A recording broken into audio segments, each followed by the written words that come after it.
मुंहिंजो मौज़ू आहे सिंधी लोक अदब में असलो की ॼाण। मुंहिंजे मौज़ू जो तालुक़ु अवाम जे असलो के अदब सां, जंहिंखे सही माना में अवामी अदब चई सघिजे थो। जहिड़ीअ तरह ॿोली सिर्फ़ु राब्ते जो न पर कंहिं क़ौम जी सुञाणप जो ज़रियो आहे, अहिड़ीअ तरह लोक अदब बि कंहिं क़ौम जी ॿोली ऐं सकाफ़त जो मुहाफ़िज़ ऐं तर्जुमान आहे।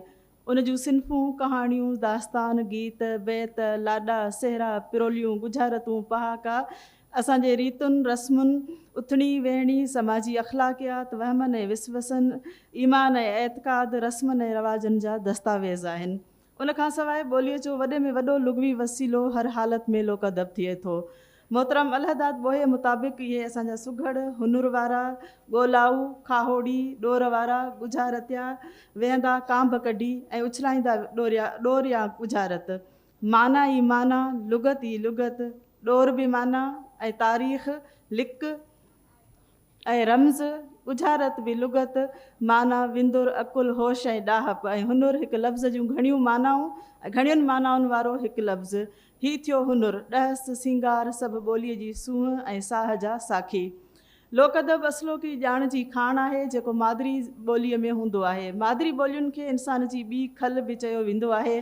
खल जिस्म खां धार नथी थी सघे, साॻीअ तरह मादरी ॿोली बि इंसान जे वजूद जी सुञाणप ऐं अहम मीरास आहे, जंहिंमें इज़हार करण लाइ कंहिं डिग्रीअ जी ज़रूरत न आहे। सर्फ़ ऐं नव जा किताब उथलाइणा नथा पवनि। उन में हिकु आम घरेलू औरत जा चयल ॿोल बि ख़ूबसूरत लोकगीत बणिजी पवनि था, जीअं मुंहिंजे ॿार ॾेखे लोॾो ॾियो, मां पाणीअ ते थी वञा, हिन खूह जो खारो पाणी मिठे ते थी वञा। इहे ॿोल सिर्फ़ु जज़्बनि जो इज़हार न आहिनि, पर असांजी समाजी ज़िंदगी ऐं उनजे मसइलनि जा अकास आहिनि। हिकु तरफ़ माउ पंहिंजे ॿार लाइ परेशान आहे, ॿिए तरफ़ हुनखे खूह तां पाणी बि भरे अचिणो आहे, जेको वेझो बि कोन्हे। अॼु बि थर जे कुझु इलाइक़नि में साॻी सूरत हाल आहे। उन साॻे गीत जा ॿोल आहिनि त ससु जो मूंखे ताना ॾिए, घड़ो घड़े ते वञा, जेॾियूं आयूं पाणी भरण लाइ आउं निहारियां अञा, मुंहिंजे ॿार ॾेखे लोॾो ॾियो, मां पाणीअ ते थी वञा। हिननि ॿोलनि में घरेलू माहौल आहे, जंहिंमें सस जे ताननि जो ज़िक्र आहे, जेॾियुनि खां पोइ ते रहिजी वञण जो ज़िक्र आहे।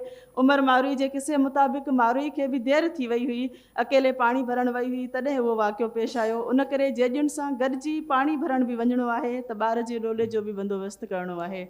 माउ जो ज़िक्र निकितो आहे त कुझु लोलीअ जा मिसाल ॾेई पोइ ॿियनि सिन्फ़ुनि जो ज़िक्र कंदसि। बहिराड़ी जी माउ, जंहिंखे अञा पीअण जो पाणी बि आसानीअ सां मुयसरु न आहे, त पोइ उन जी सोच उन माहौल मां ई ठहे थी। हुन पंहिंजे ॾाॾे, पीउ ऐं पोइ घर वारे खे ज़मीन ते कमु कंदे ॾिठो आहे, त पुट लाइ बि उहो ई सोचे सघे थी।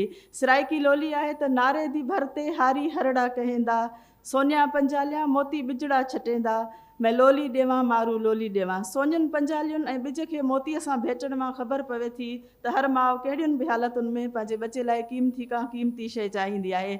असांजा सादड़ा माण्हू औलाद में ख़ासि करे पुट खे अहमियत ॾियनि था। जिन खे पुट न आहे त उहे पीरनि फ़क़ीरनि जे दर जा फेरा ॾियनि था। तव्हां बिरशा वञो, अॼु बि तव्हांखे उते अध खां वधीक माण्हू दिलि जूं मुरादूं पूरियूं थियण जी आस सां आयल हूंदा, उहे मिलंदा। असांजे लोक अदब में बि बहरहाल शाह लतीफ़ भिटाई इहो पुट ॾियण वारो कमु कंदे नज़र अचे पियो। हिकिड़ी लोलीअ जा ॿोल आहिनि त मैरी वाला नींगर गिधी आवी मिठाई, भाकुर में पावई पुट ॾेवई भिटाई, मारू लोली ॾेवां मिठी लोली ॾेवां। माउ त माउ, पर घरवारी बि घटि न कई आहे। असांखे ॿुधण में ईंदो आहे त सिंधी माण्हू पंहिंजो ॻोठु छॾे शहर नथो वञे। होम सिकनेस अथसि, कीअं न हूंदसि, जॾहिं घरवारी चवेसि थी त लाड़ जो वेंदई तेको वञणु न ॾेसां, कनांदियां वालियां तेको वेच खवेसां। अहिड़ीअ तरह सां सिंध जे रस्मुनि रवाजनि, छठी, वनवा, गाने, मेहंदी, लाउन, मोड़ ॿधणु, पलव ॿधण जो ज़िक्र तव्हांखे लोकगीतनि में मिलंदो। भले उहे रस्मूं रवाज हाणे उन तरह मौजूदु न हुजनि, पर लोक अदब ॼण त असांजे सकाफ़ती तारीख़ खे महफ़ूज़ करे छॾियो आहे। साॻी तरह समाजी रद्दअमल ॿोलीअ जे वसीले या अहिड़ीअ रीति अदब मां ई मालूम करे सघिजे थो।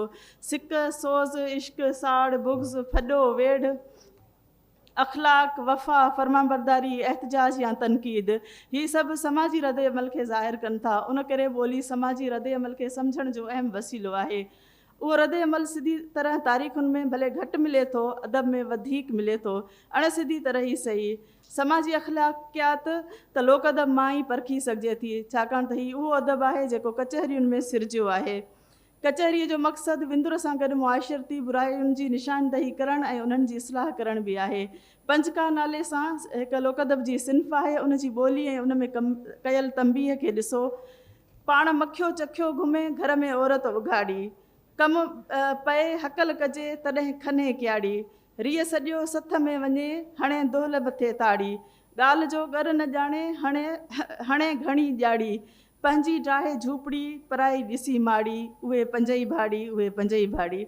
लोक अदब लाइ ॼाण नंढो लफ़्ज़ आहे, उहो इज्तमाही ॾाहप सां मालामाल हूंदो आहे। चंद लफ़्ज़नि ते मुश्तमिल पहाको ॾिसो त उन में केॾी वॾी सियाणप समायल हूंदी आहे, जंहिंमां असांखे जीअण लाइ घस मिलनि था, बल्कि शान ऐं मान सां सुरखरू थियणु सेखारीनि था उहे पहाका असांखे। मिसाल तौरु, थधो घड़ो पाण खे छांव में रखाए, पराई माड़ी ॾिसी पंहिंजो भूंगो न ड्राइजे, उहो कर जो मींहुं वसंदे कमु अचे, थोरो ॾिसी अरहो न थिजे, घणो ॾिसी सरहो न थिजे। हिननि पहाकनि जी ॾाहप ऐं नसीहत खे छॾे करे सिर्फ़ु ॿोलीअ खे ॾिसिजे त घड़ो, माड़ी, भूंगो, अरहो, सरहो सिंधी ॿोलीअ जा निज ऐं ख़ूबसूरत लफ़्ज़ आहिनि। लोक अदब जी हिकु सिन्फ़ आहे सतसुरी, जंहिंमें अक्सर सत सुर हूंदा आहिनि, जंहिं लाइ डॉक्टर अब्दुल करीम संदीलो लिखे थो, जीअं त सतसुरीअ जे बैतनि जो तालुक़ु ॾोहीड़नि सां आहे, तंहिं करे यकीन सां चई सघिजे थो त जीअं ॾोहीड़े तरक़ी कई ऐं मुख़्तलिफ़ क़िस्म जा ॾोहीड़ा मैदान ते ईंदा विया, तीअं सतसुरी बि आई। लेकिन बाद में सतसुरीअ खे वधीक सुहिणे बनाइण लाइ मुंहिंजे सुनहरी माना बि रखी वई त जीअं भञंदड़ भल ॿिन्ही पासे ख़्याल जी ड्रोड़ ड्रोड़ाए। सतसुरी जी बनावट ऐं मिसालनि खे छॾे मां सिर्फ़ु उहो चवणु चाहींदसि त उन सिन्फ़ तां सिंधीअ में इस्तिलाह ठहियो आहे सतसुरी ॿुधाइण। मतिलबु कंहिंखे अहिड़ो जवाबु ॾिजे जो हू वधीक कुझु चवण जी हिमत ई न करे। अहिड़े तरीक़े सां असांजो लोक अदब ॿोलीअ में नवाण ऐं वसअत आणे थो। साॻी तरह गुजारत जेका कचहरीअ जी मक़बूल तरीन सिन्फ़ आहे, उन में को न को कुझु रम्ज़ या राज़ रखियलु हूंदो आहे।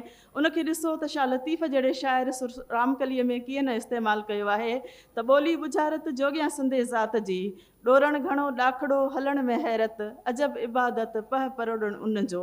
मतिलबु त लोक अदब मां असांखे पंहिंजी ॿोलीअ जी लुगत, गॾियल सोच, इज्तमाही ॾाहप, माण्हुनि जे रवैयनि, हिक ॿिए सां उथण वेहण जे तौर तरीक़नि ऐं समाजी अख़लाक़ियात जा केतिरा ई हवाला मिलनि था, जेके असांजी समाजी ज़िंदगीअ जी चिटी तस्वीर ॾेखारण सां गॾु असलोकी ॼाण जी खाण मुहैया कनि था। महिरबानी।